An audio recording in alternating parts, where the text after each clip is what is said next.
लुधियाना पश्चिम विधानसभा क्षेत्र में हाल ही में हुए उपचुनाव में शिरोमणि अकाली दल सियाद और भारतीय जनता पार्टी को मिली हार के बाद दोनों पार्टियों के बीच गठबंधन की चर्चा फिर से शुरू हो गई है।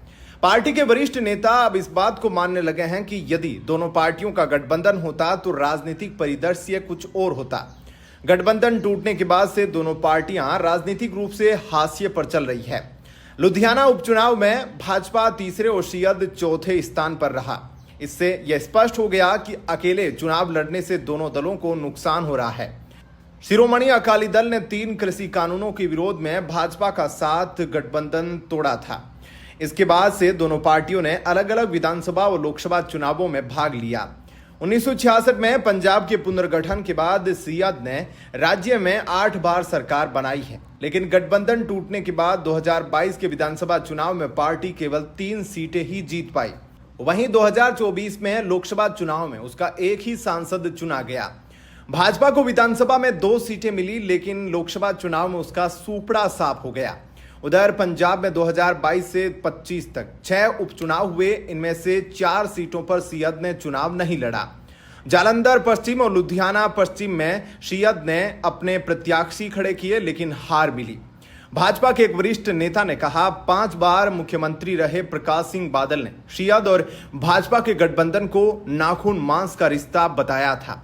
अब फिर से इस गठबंधन की आवश्यकता है, क्योंकि पंजाब में कई ताकतें राज्य के सौहार्द को बिगाड़ना चाहती है।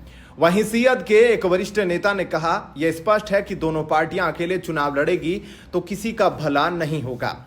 लुधियाना उपचुनाव इसका उदाहरण है। उपचुनाव में दोनों पार्टियों को 28,526 वोट ही मिले, वो भी तब जब मतदाताओं को यह बात पता थी कि न सियाद जीतेगा और न ही भाजपा। दूसरी ओर विजेता आपको 35,179 वोट मिले हैं। ऐसे में यदि हमारा गठबंधन होता तो जीतने की संभावना 100% होती।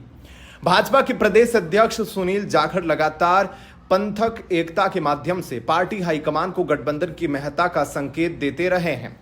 पंजाब और गुजरात के उपचुनाव में मिली जीत से उत्साहित आम आदमी पार्टी ने बुधवार को दिल्ली में विजयी जश्न मनाया। संयोजक अरविंद केजरीवाल ने कहा कि इस जीत का साफ संदेश है कि पंजाब में आप पर जनता का भरोसा बढ़ा है और गुजरात में बदलाव की बयार चल रही है। यह सिर्फ चुनाव की नहीं, बल्कि भरोसे और उम्मीद की जीत है। उन्होंने कहा कि सिर्फ आम आदमी पार्टी सत्ता से पैसा, पैसे से सत्ता के सिस्टम के खिलाफ लड़ रही है, इसलिए देश को उसी से उम्मीद है। अरविंद केजरीवाल ने लुधियाना पश्चिम से नवनिर्वाचित विधायक संजीव अरोड़ा और विसावदर से जीते विधायक गोपाल इटालिया को बधाई दी। उन्होंने कहा कि आप देश को एक साफ सुथरी राजनीति देकर परंपरागत राजनीति के सामने एक लंबी लकीर खींचने आए हैं। आपका क्या कहना है इस पर कमेंट सेक्शन में अपनी राय जरूर बताएं। धन्यवाद। जय हिंद।